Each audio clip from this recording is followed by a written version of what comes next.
I'm so glad you found time to join us here on the Childcare Director's Chair, where Erica Sacoccio shares her best practices that she's refined through her passion of directing childcare centers over the last 23 years. From parenting interaction, systems to save you time, money, and stress, to profitability. She shares it all from the Childcare Director's Chair. Hello, childcare leaders. Welcome back. I'm so happy that you are here today. I hope your morning is starting off fantastic. I am ready to go. I hope you are too. So today we're going to talk a little bit about how to build trust with both your parents and your children. So, yesterday's episode, we talked about the traits that you need to have to be an amazing, exceptional, fantastic childcare owner or director. And, I wanted to, we talked about some of these, but not in detail. So today I want to talk about a few of these tips in detail on how you really can continue to create trust with both your parents and the children in your program. So let's get into it. Number one, we talk about having empathy. And exceptional owners understand the importance of empathy in building trust. And here's how we do it. We put ourselves in the shoes of both the parents and children, and we genuinely listen to their concerns and their needs. Listen, and not listen so that we're ready to fire back an answer or a policy or some other nonsense, but listen to listen. That is a human being who's looking to you for help.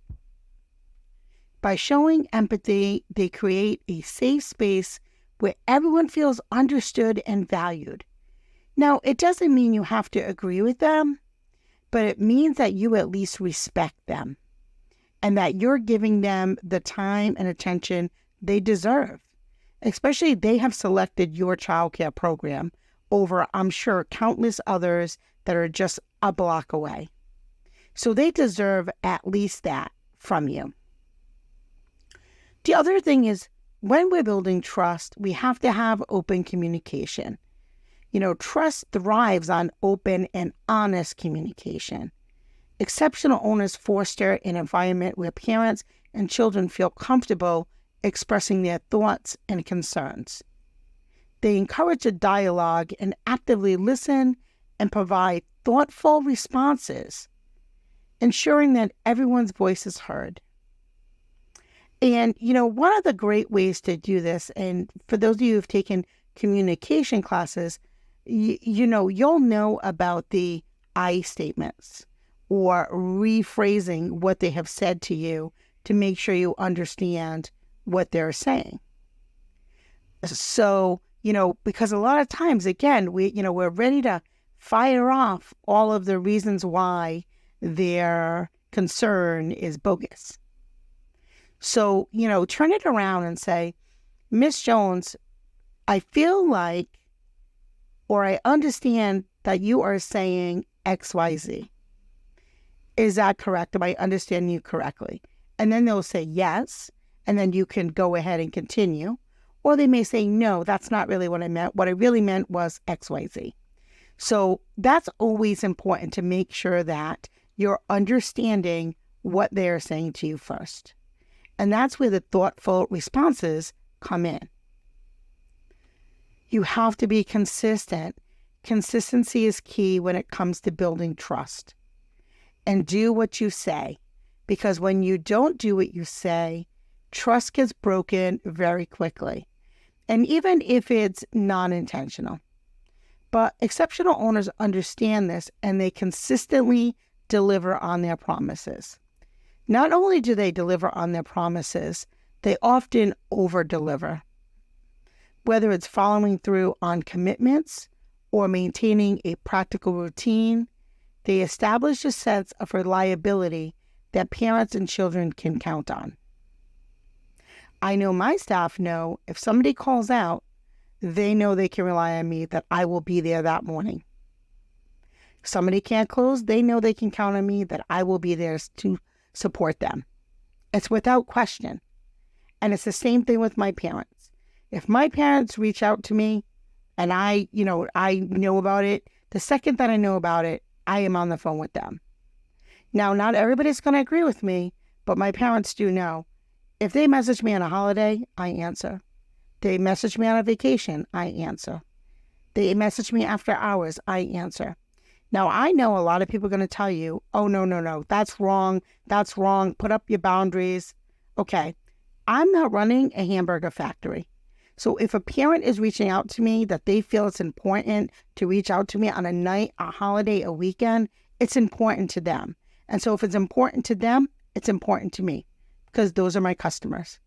Now, I will look at the email, and if it's something that can wait, I will still be responsive.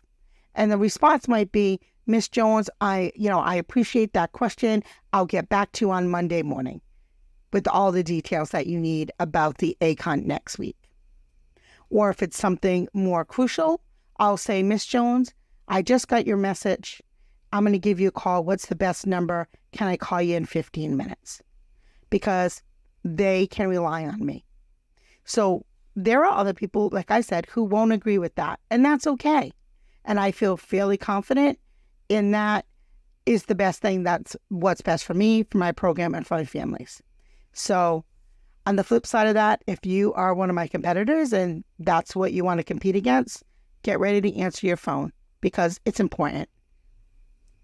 Number 4 is respect. Exceptional owners treat both parents and children with the utmost respect.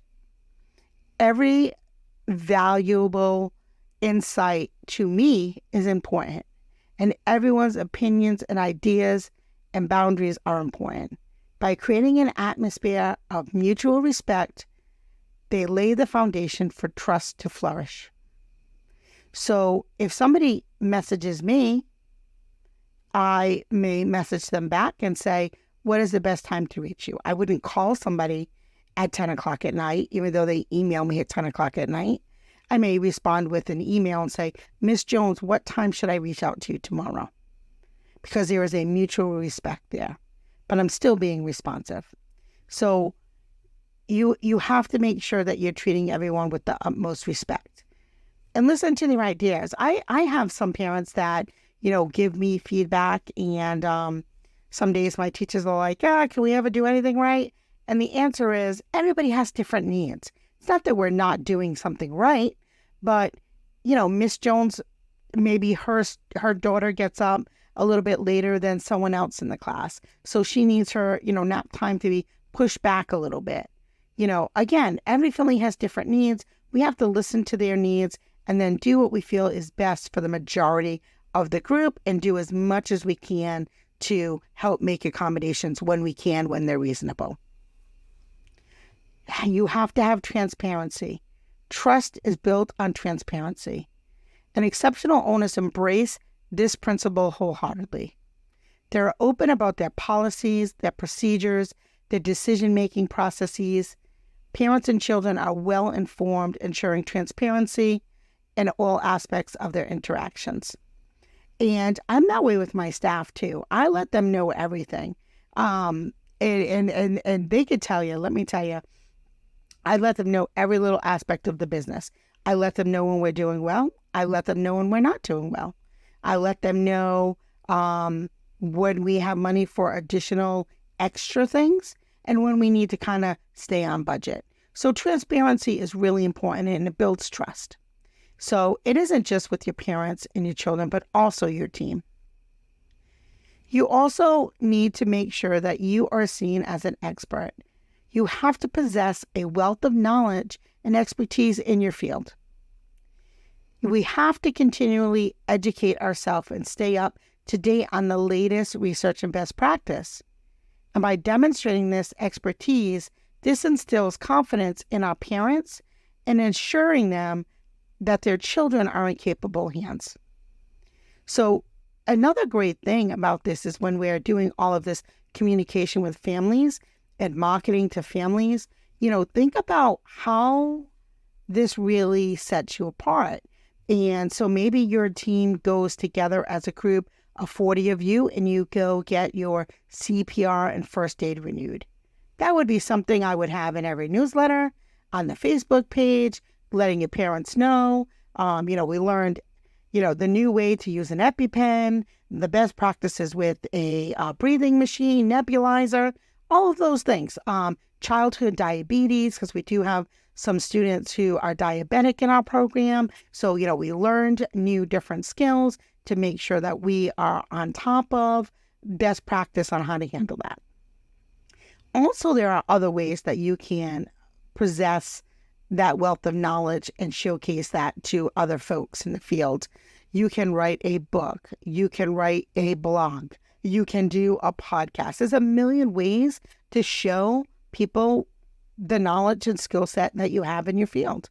So think about, how are you using that now and how that builds trust with your families and your community. You have to be flexible. Exceptional owners understand that every family is unique and have different needs. We demonstrate flexibility by tailoring our approach to accommodate individual circumstances. By adapting to specific requirements for each family, that builds trust and fosters a sense of understanding. Safety, of course, is paramount in an environment involving children. And we know that when we prioritize safety measures and create a safe, secure space where parents can trust that their children are well protected. By implementing robust safety protocols, they are provided with the peace of mind for both the parents and the children. I could tell you, if you don't have cameras in your program, get them. I beg you to get them. Now, there's many different ways that you can do that. There are TV channels where parents can watch throughout the day. There are channels where you allow access at certain times of the day. There are closed circuit cameras. But I'm telling you right now, having cameras is a great way to protect yourself, your program, your families, and then also it helps the families feel at ease that at any point, if anything's in question, you can pull up the camera and the parents are able to see it. The state is able to see it. Your staff is able to see it. And it's such a great training tool. When we first put in cameras, the staff were not 100% enthused about it because, again, not everybody loves change. But now they love them and they're like, pull up the camera, 7:05. So yeah, your staff will get really used to it and your parents really will appreciate that extra effort. And all of the safety protocols that you put into place, as you put them into place, let the families know about it, brag about it, because although we all know safety protocols are important and they need to be in place, not everybody goes through the same robust safety protocols. So if you go above and beyond in that way, you want to make sure your families know about it. And again, that helps build trust. We all watch the news. The news is heart-wrenching. It's very hard to leave your children now more than ever. So we'll leave that at that. Personal connections. Exceptional owners go above and beyond the professional realm and build personal connections with parents and children. They take the time to understand each family's dynamics, their interests, and their aspirations. By forgoing these personal connections, they create a sense of belonging and trust. And that's just something I absolutely love, is knowing my families. And I talk about it a lot on this podcast. And there are some that make you feel bad about that and say, that's above your pay grade. You should be working on, opening up Center number 55. Okay? We all have our own values and belief systems. I'm not saying mine is better than anyone else's. What I'm saying is, for me, those personal connections are really important. And so I hold those in high regard. And so, I think that if that is something that speaks to your heart, you should think about that as well. And number 10, going the extra mile.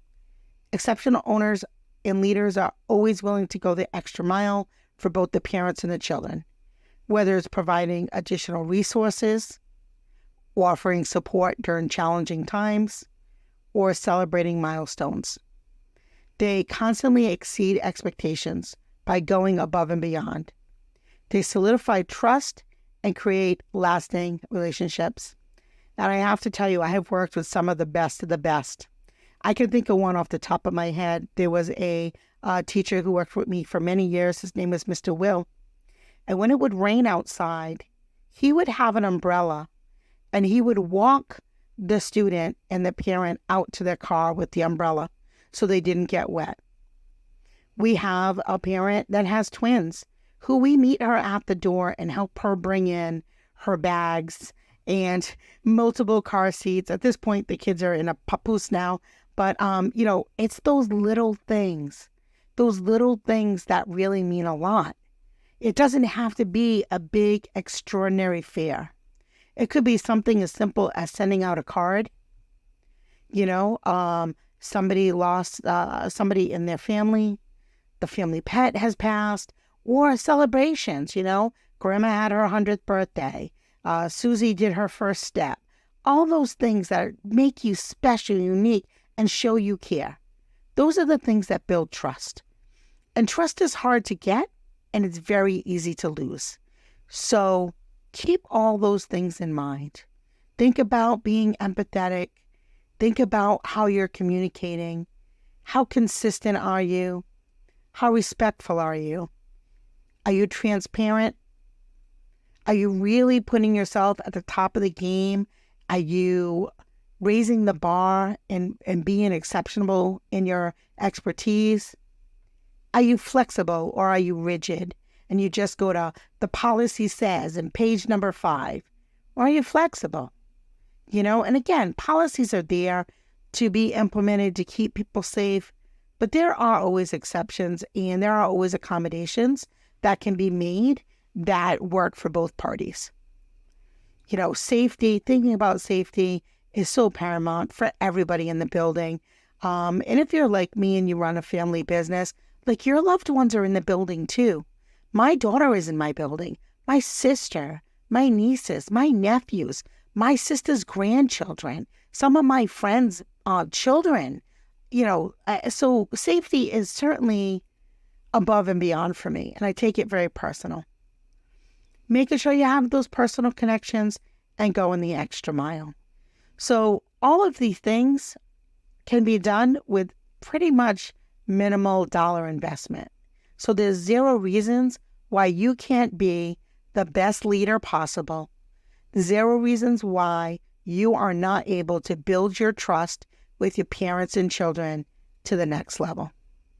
So thank you for tuning in to today's episode of the Childcare Director's Chair. If you like today's content, we ask that you please subscribe or follow or leave us a review.